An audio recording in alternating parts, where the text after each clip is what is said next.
Hello, vintage outboard motor fans. This is T-Mike here in South Louisiana, making another video today on a full restore that I'm doing.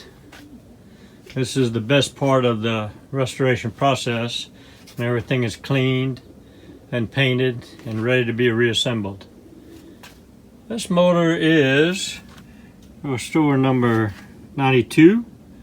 It's a 1966 Evinrude 9.5 horsepower, model 9622, and it's for BJ.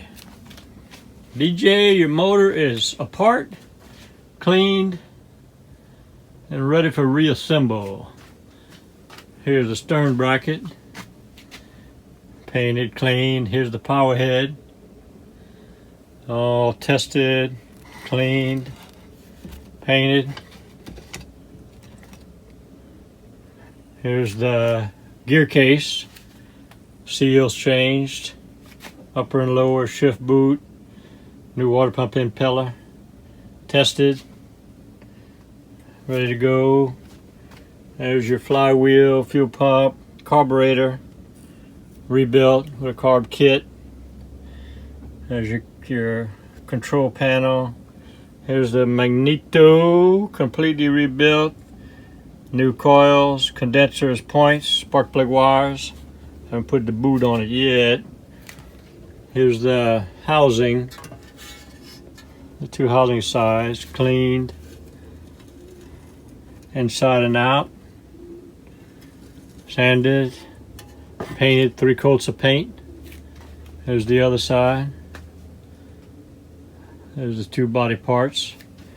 There's a tiller handle. Cleaned and painted. Still got to paint the grip. Has all your parts, rubber mounts, more parts, rewind starter, and there's all your bolts and washers and nuts ready for reassemble. Well, there she is. Next thing you know, I'll be having her put together, and we'll be getting her started with the barrel test. Hope y'all enjoyed it. See you on next video. Hope you enjoyed the video. Here at T-Mike's Vintage Outboards, we're doing it one motor at a time. Please click on subscribe. I guarantee to provide weekly videos. Au revoir mes amis, and laissez les bon temps rouler.